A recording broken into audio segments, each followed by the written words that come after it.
My wife calls me ugly in front of her friends, then dumps me at her birthday dinner, leaving me with the bill for 12 entitled socialites. Happy birthday to me. Before we dive deeper into this story, I have one small request. Please subscribe, drop a like, comment, and hit that hype button to boost this channel so more people can discover these incredible Reddit stories.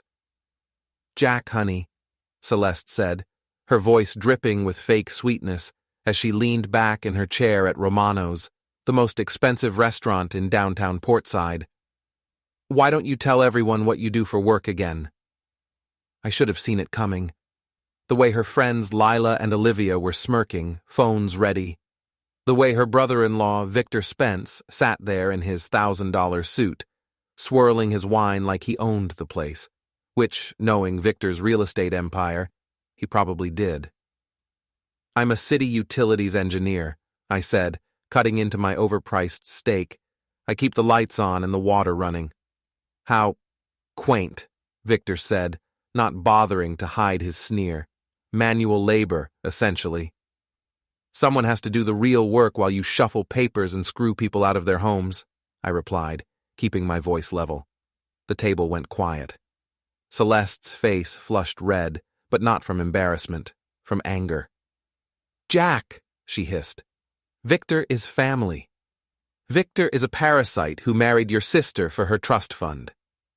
That's when Celeste stood up, her chair scraping against the marble floor. Every head in the restaurant turned our way. Perfect. You know what your problem is, Jack? She said, loud enough for the whole place to hear. You're bitter. You're ugly inside and out, and you can't stand that some people actually make something of themselves. Lila giggled, holding up her phone. Olivia was definitely recording. The other guests, Celeste's work friends from the PR firm, watched like vultures circling roadkill. A man like you should be thankful I even dated you, let alone married you, Celeste continued. Look at you. Look at this table. Everyone here is successful, attractive, going places. And then there's you. Victor stood up, straightening his tie. Come on, Celeste. Let's get some air. This place suddenly smells like blue collar. The laughter that followed was like nails on a chalkboard. Celeste grabbed her purse, leaned down, and whispered in my ear. The bill's on you, ugly. Consider it a divorce gift. And just like that, my wife of 8 years walked out of Romano's on the arm of her sister's husband, leaving me with a $4,000 tab and 12 smug faces staring at me like I was something they'd scrape off their shoes. I sat there for a moment, letting the humiliation wash over me. Then I smiled. Well, I said to the remaining guests, I guess the entertainment's over, but hey, at least you got a free meal out of it. I pulled out my credit card, the one Celeste didn't know about, the one connected to my separate savings account, and paid the bill. Every last cent, plus a generous tip for the waitstaff who'd witnessed my public execution. As I signed the receipt, I wrote a little note on the bottom. Thanks for the show. Next round's on me. Jack Callahan, the ugly guy who just paid for your wife's birthday party. The next morning, my phone exploded with 150 missed calls. I woke up to my phone buzzing like an angry wasp. Text after text, call after call. Half were from numbers I didn't recognize, the other half from people I hadn't talked to in months. Holy shit, Jack, did you see the video? That was Pete Morrison, my best friend and fellow city worker. What video? Lila posted the whole thing on Instagram, your viral brother, and not in a good way. I hung up and opened Instagram. There it was. When keeping it real goes wrong. Ugly truth. Dinner drama. Gak cringe. 2 million views, 2 million people watching my wife destroy me in high definition. The comments were brutal. Imagine being this bitter. She's way out of his league anyway. Blue-collar boys should know their place. But there were others. She's a monster. He deserves better. Rich people are disgusting. Good for him. Plot twist. He's probably the only decent person at that table. I was reading through the comments when I heard a car door slam outside. Through my living room window, I saw Victor's silver Maserati parked in my driveway, and there was Celeste, walking up to my front door with a key she wasn't supposed to have anymore. I grabbed my phone and started recording. "Jack!" she called out as she let herself in. "We need to talk." "About what? How you humiliated me in front of half the city?" She walked into my living room like she owned the place, Victor trailing behind her like a well-dressed shadow. "About this," Victor said, holding up his phone. "You embarrassed my family last night." "Your family?" "Last I checked, Celeste was still married to me." "Not for long," Celeste snapped. "I've already called my lawyer. I want half of everything, including this house." I laughed. Actually laughed. "This house that I bought before we met? With money I saved working my ugly blue-collar job? Good luck with that." "We'll see," Victor said, stepping closer. "You have no idea who you're dealing with." "Actually, I do. You're Victor Spence, real estate tycoon, married to Rebecca Hartwell Spence, whose trust fund you've been bleeding dry for the past 5 years. You drive a leased Maserati, live in a rented penthouse, and your company is 3 months behind on property taxes for 6 different developments." Victor's face went white. "How do you—" "I'm a city utilities engineer, remember? I see all the bills, including the ones you're not paying." That's when I noticed something interesting. Celeste and Victor were standing very close together. Closer than a brother-in-law and sister-in-law should be standing. "Get out of my house," I said quietly. "Or what?" Victor challenged. "Or I'll call the police and report a break-in, and then I'll call Rebecca and tell her where her husband spent last night."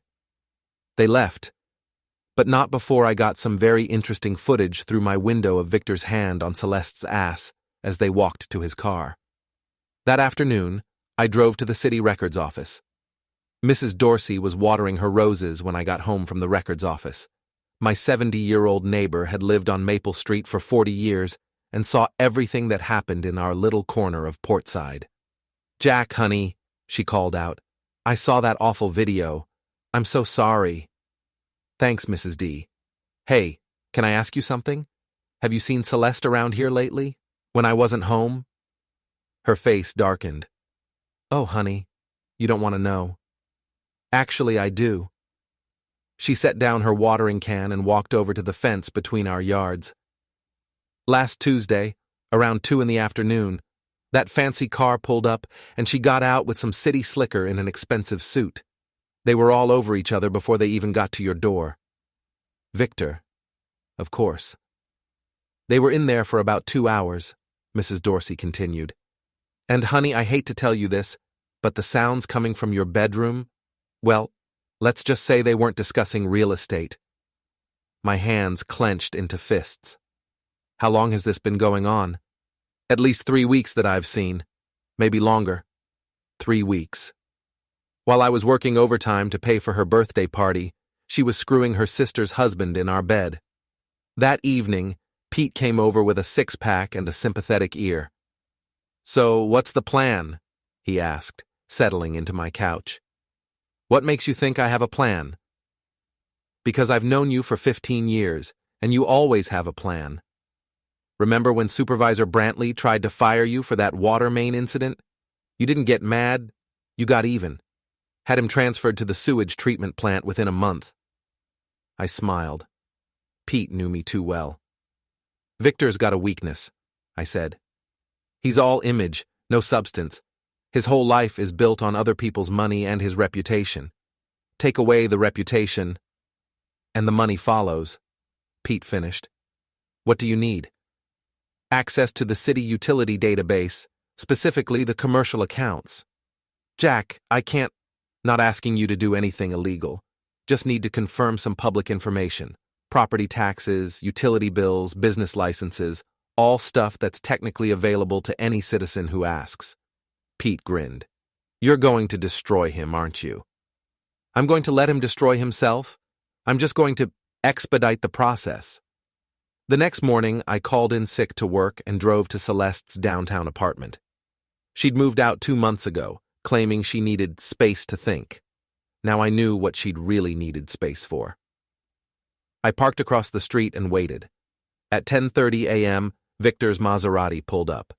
At 10:35, Celeste came down and got in the passenger seat. They drove off toward the Marina District, where Victor kept a boat. While they were gone, I had a conversation with Celeste's landlord, Mr. Patterson.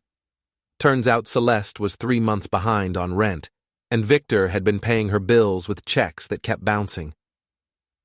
"I've been trying to reach her for weeks," Patterson said.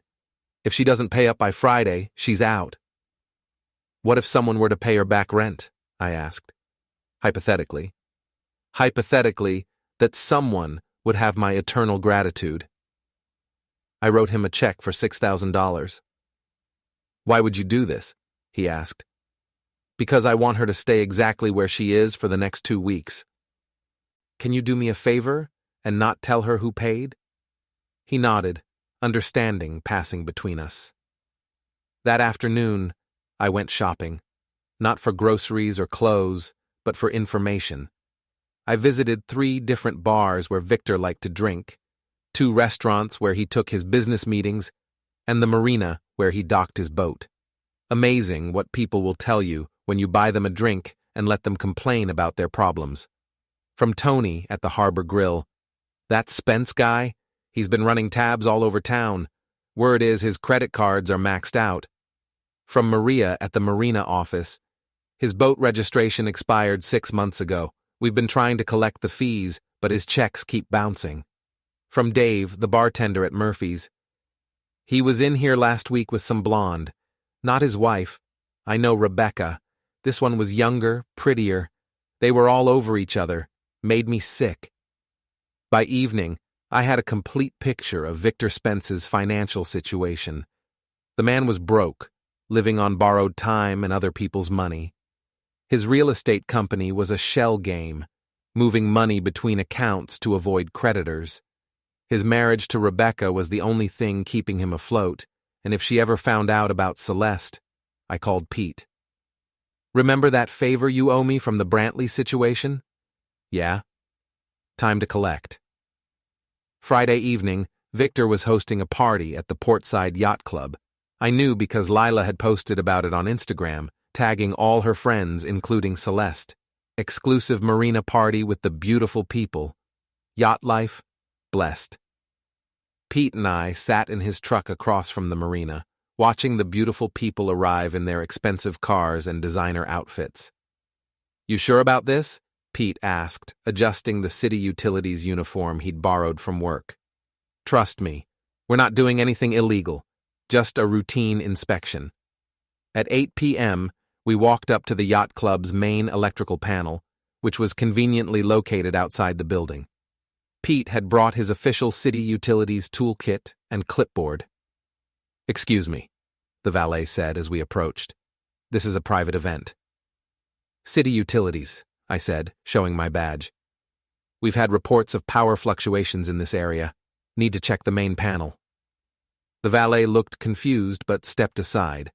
Amazing how official uniforms and clipboards can get you access to almost anywhere. Pete opened the electrical panel and pretended to examine the circuits. "Yep, just like we thought. Overloaded system. This whole grid could go down any minute." "What does that mean?" the valet asked nervously. "Means we need to reduce the load before someone gets hurt. Don't worry, just temporary." Pete flipped 3 switches. The yacht club's main lights flickered and dimmed to about half power. The music system cut out completely. "How long will this take to fix?" the valet asked. "Oh, this isn't a fix," I said. "This is a safety precaution. The actual repair crew won't be out until Monday morning, maybe Tuesday, depending on parts availability." We packed up our tools and left, driving slowly past the yacht club's main entrance. Through the windows, we could see confused party guests stumbling around in the dim lighting, waiters trying to explain why the sound system wasn't working. Victor stood on the main deck, his face red with anger, screaming into his phone. "Phase 1 complete," Pete said, grinning. "Phase 1 was just the warm-up." The next morning, I put on my best suit and drove to the Hartwell Foundation's annual charity breakfast. Rebecca Spence was on the board of directors, and according to the society pages, she never missed the monthly meetings. I found her at the registration table, looking elegant in a cream-colored dress that probably cost more than my monthly salary. "Mrs. Spence, I'm Jack Callahan. I don't think we've met." She looked confused. "I'm sorry, do I know you?" "I'm married to your sister-in-law, Celeste, though I suppose that might be changing soon." Recognition dawned in her eyes. Oh my, you're from the video." "That's me, the ugly blue-collar guy. Listen, I was wondering if I could ask you something, about Victor." Her smile faltered. "What about my husband?" "Well, it's probably nothing, but I've been doing some work on the city utility accounts, and I noticed some irregularities with his business properties. Late payments, bounced checks, that sort of thing." "Victor handles all our finances," she said carefully. "I'm sure he does. It's just... Well, as Celeste's husband, I feel like I should mention it. Some of these properties are in your name, and if there are tax issues..." I let the sentence hang in the air. "What kind of tax issues?" "The kind that can result in liens, seizures, criminal charges. Look, I'm probably overstepping here. It's just that Celeste mentioned how much you mean to her, and I'd hate to see you get caught up in something that could have been avoided." Rebecca's face had gone pale. I need to make some phone calls." "Of course. Here's my card in case you have any questions about the city records. Everything's public information. You just have to know where to look." I left her standing there, staring at my business card like it was a live grenade. Sunday morning, I was in my garage working on my motorcycle when Celeste showed up. Alone this time. "What the hell did you do?" she demanded. "Good morning to you too. Coffee's on if you want some." "Rebecca called me last night. She's asking questions about Victor's business, about his properties. What did you tell her?" I looked up from my bike. I told her the truth, that her husband is broke, his company is a fraud, and he's been using her trust fund to pay off his debts. "You bastard." "I'm the bastard? You've been sleeping with your sister's husband in our bed, and I'm the bastard?" She stepped back like I'd slapped her. "How did you..." "Mrs. Dorsey has excellent hearing for a 70-year-old. Jack, you don't understand." "I understand perfectly. You wanted to trade up, poor ugly husband for rich, handsome brother-in-law. Only problem is, he's not rich. He's a con man, and you fell for the con." "That's not true." I pulled out my phone and showed her the photos I'd taken at the city records office. Property liens, tax defaults, bounced check notices. "Victor Spence is broke, Celeste. Worse than broke. He's been stealing from his own wife to keep up appearances. And now that she's asking questions..." "He loves me," she said quietly. "He's using you. Just like he's been using Rebecca. The only difference is, Rebecca has money." She stared at the documents on my phone screen. I could see the wheels turning in her head, adding up all the times Victor had let her pay for dinner, all the promises about their future together that never quite materialized. "What do you want?" she asked finally. "I want you to leave. I want you to take your things and get out of my life. And I want you to stay away from Rebecca. She doesn't deserve what you and Victor are planning to do to her." "We're not planning anything." "Bullshit. You think I don't know about the divorce papers? About Victor's plan to leave Rebecca once the trust fund transfers are complete? I've done my homework, Celeste. I know everything." She turned to leave, then stopped at the garage door. "You used to be different," she said without turning around. "You used to be kind." "I used to be stupid. Thanks for helping me grow out of that." After she left, I called Pete. "How do you feel about a little weekend overtime?" Monday morning, I was back at work like nothing had happened, but everything had changed. Word about the yacht club incident had spread through the city's social circles, and Victor's reputation was starting to crack. "Heard Spence is having some financial troubles," my supervisor Brantley mentioned during the morning briefing. "City council's talking about pulling his development contracts." "Really?" I said, trying to sound casual. What kind of troubles? The kind that happen when you stop paying your bills. His company owes the city almost $200,000 in back taxes and utility fees. I nodded sympathetically. That's rough. What Brantley didn't know was that I'd spent Sunday evening making phone calls to every city department that had outstanding invoices from Spence Development. Amazing how quickly bureaucrats can move when someone points out that a major contractor is in default on their municipal obligations. Tuesday, things escalated. I was having lunch at Murphy's Tavern when Lila and Olivia walked in. They spotted me immediately and whispered to each other before approaching my table. Well, well, Lila said, her voice dripping with fake sweetness. If it isn't the star of the internet. Ladies, I said, not looking up from my sandwich. Shouldn't you be off somewhere taking selfies? We want to talk to you, Olivia said, sliding into the booth across from me. About Celeste. What about her? She's our friend, Lila said, sitting next to Olivia. And you're hurting her. I laughed. I'm hurting her? That's rich. She made a mistake, Olivia said. People make mistakes. But what you're doing to Victor, spreading lies about his business. What lies? They exchanged glances. The stuff you told Rebecca, about the tax problems and the bounced checks. Public record, I said, pulling out my phone. Want to see the documents? We don't care about documents, Lila snapped. We care about our friend. And if you don't stop this campaign of harassment, you'll what? Post another video?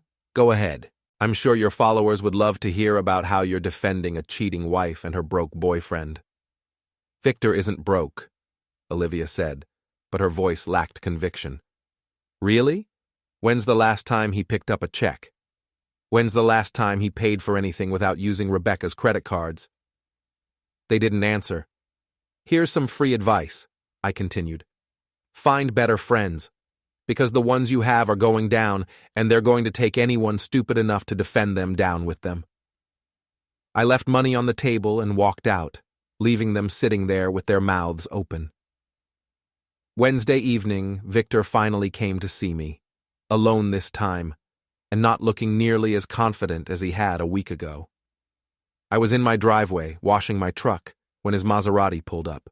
He got out slowly, like a man walking to his execution. We need to talk, he said. Do we? You're destroying my life. I'm not doing anything. I'm just living mine. Bullshit. You've been spreading lies about my business, poisoning Rebecca against me. I haven't told Rebecca anything that isn't true. He stepped closer, and I could smell the alcohol on his breath. You want to play games? I can play games too. What's that supposed to mean? It means I know people, important people, people who can make your life very difficult. I turned off the hose and faced him directly. Are you threatening me, Victor? I'm explaining reality to you. You're a city worker.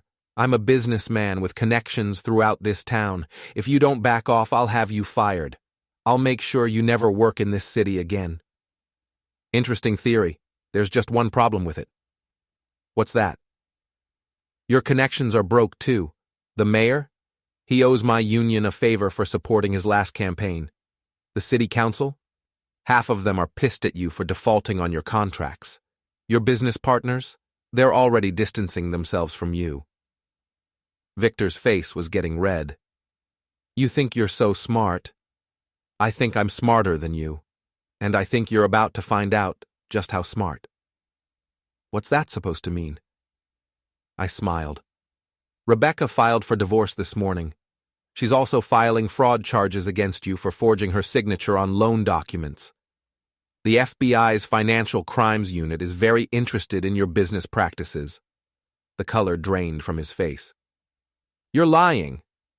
Am I? Check your phone. I bet you've got some very interesting voicemails from your lawyer. He fumbled for his phone with shaking hands.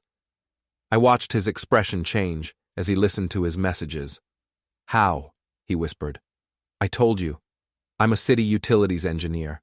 I see all the bills, all the records, all the connections, and I have friends in a lot of different departments. Friends who don't like it when rich assholes screw over their neighbors.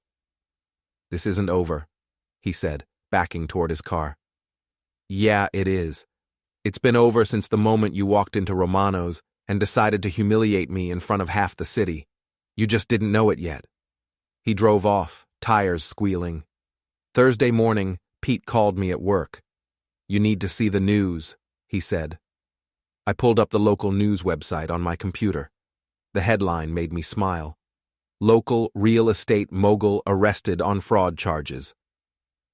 The article detailed Victor's arrest at his office, the FBI raid on his properties, and Rebecca's statements about discovering extensive financial irregularities in their joint accounts. Jesus, Jack, Pete said. You really did it. I didn't do anything. I just helped the truth come to light. But I wasn't done yet. Friday afternoon, Celeste showed up at my workplace. I was in the utility department's main office finishing up some paperwork when she walked through the door like a woman on a mission. I need to talk to you, she announced to the entire office. My co-workers looked up from their desks, suddenly very interested in our conversation. Word about Victor's arrest had spread through the city like wildfire, and everyone knew about my connection to the story. Outside, I said, not wanting to give them more entertainment. We walked to the parking lot behind the building. Celeste looked terrible, dark circles under her eyes, her usually perfect hair disheveled, her expensive clothes wrinkled like she'd slept in them. Victor's in jail, she said. I heard. They froze all his accounts. Rebecca cut off his credit cards. His lawyer won't even return his calls. Sounds like he's having a bad week. This is your fault. No, this is his fault, and yours. I just helped speed up the inevitable. She started crying then, not the pretty tears of a movie heroine, but the ugly, desperate sobs of a woman whose world was collapsing. I lost my job, she said between sobs. The PR firm fired me. They said I was a liability after the video went viral. I can't make rent. I can't even afford groceries. That's rough. Don't you care? We were married for 8 years. We were. And for 8 years, I thought I knew who you were. Turns out I was wrong. I made a mistake. You made a choice. You chose to humiliate me in public. You chose to cheat on me with your sister's husband. You chose to try to take half of everything I worked for. Those weren't mistakes, Celeste. Those were decisions. So what now? You just watch me lose everything? Now you figure out how to rebuild your life without using other people as stepping stones. Get a job. Any job. Work for what you want instead of trying to marry it or steal it. I don't know how. Then learn. She wiped her eyes with the back of her hand, smearing her makeup. I used to love you, you know, before everything went wrong. No, you didn't. You loved the idea of having a husband. You loved having someone to pay the bills and fix things around the house and make you feel safe. But you never loved me. If you had, you wouldn't have been able to do what you did. You're different now. Harder. I'm the same person I always was. I just stopped pretending that being nice to people who don't deserve it is a virtue. She turned to walk away, then stopped. What happens to us now? The divorce? Sign the papers. Take what's yours and leave what's mine. We both move on. And if I don't? Then you'll find out that I'm much better at this game than Victor was. She left without another word. That evening, I was at Murphy's Tavern having a beer and watching the local news when Lila and Olivia walked in. They looked around nervously, spotted me, and whispered to each other before approaching my table. We owe you an apology, Olivia said quietly. Do you? We didn't know, Lila added. About Victor, about the money, about any of it. You knew enough. You knew Celeste was married when she started sleeping with him. You knew I didn't deserve what happened at Romano's. But you went along with it anyway because it was entertaining. We're sorry, Olivia said. No, you're embarrassed. There's a difference. I finished my beer and stood up to leave. For what it's worth, Lila said, the video's been taken down, and we deleted all the copies. Too late for that, but thanks anyway. Outside Murphy's, I ran into Mrs. Dorsey. She was coming out of the pharmacy next door, carrying a small bag of prescriptions. "Jack, honey," she said, smiling. "I saw the news about that Victor fellow. Couldn't have happened to a nicer person." Justice has a way of catching up with people. Indeed it does. How are you holding up? Better than I expected. Turns out I'm tougher than I thought. You always were, dear. You just needed a reason to show it. Saturday morning, I was in my garage working on my motorcycle when Pete showed up with coffee and donuts. "Thought you might want some breakfast," he said. "Thanks. What's the word around town?" Victor's looking at 5 to 10 years for fraud and embezzlement. Rebecca's keeping the house and the legitimate businesses. Celeste moved back in with her parents. And people are calling you the guy who took down the biggest crook in Portside. I'm not a hero, Pete. I'm just a guy who got tired of being stepped on. Sometimes that's the same thing. We worked on the bike in comfortable silence for a while, the kind of easy companionship that comes from years of friendship. "You know what the best part is?" Pete said eventually. "What's that?"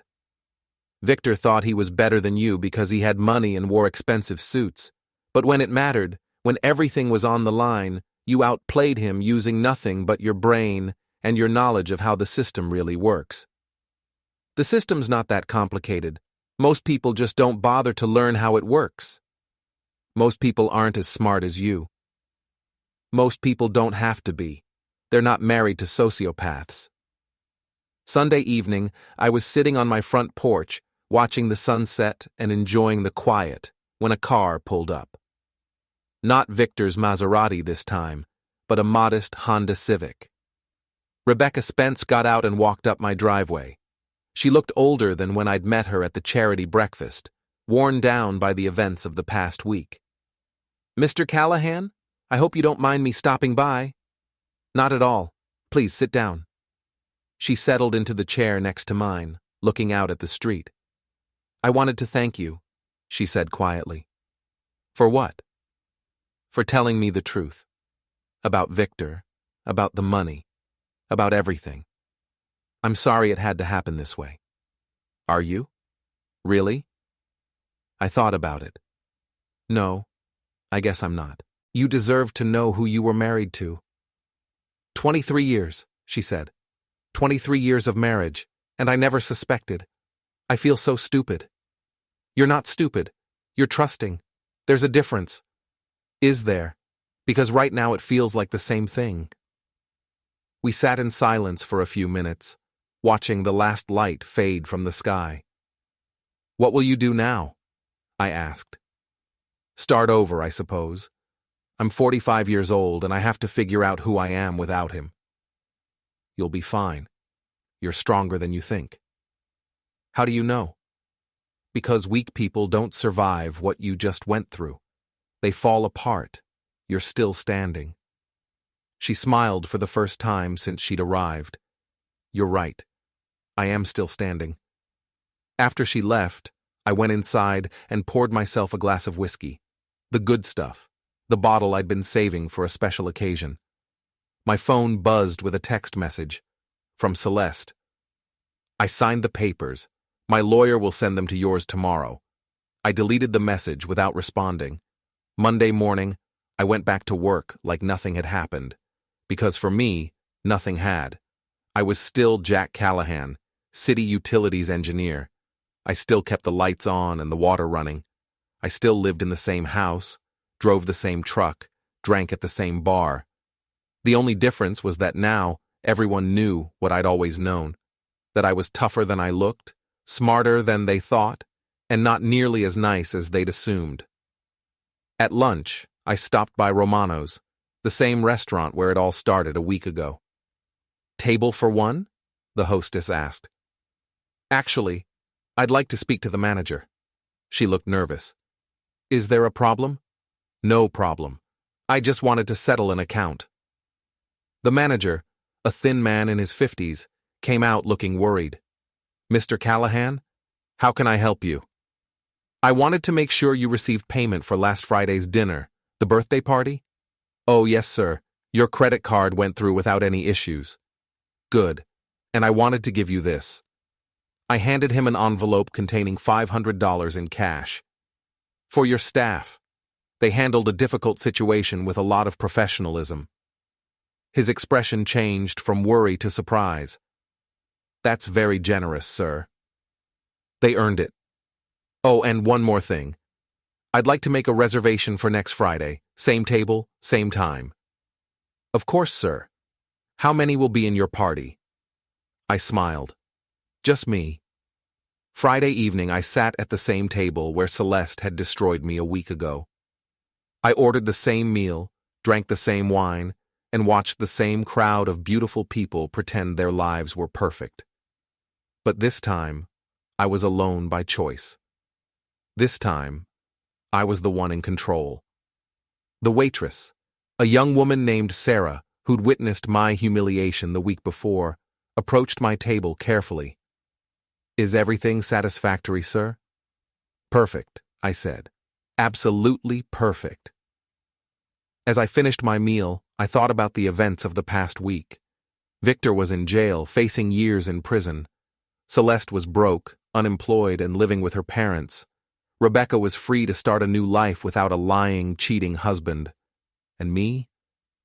I was exactly where I'd always been, but now everyone knew the truth, that the ugly guy in the blue-collar job was the smartest person in the room.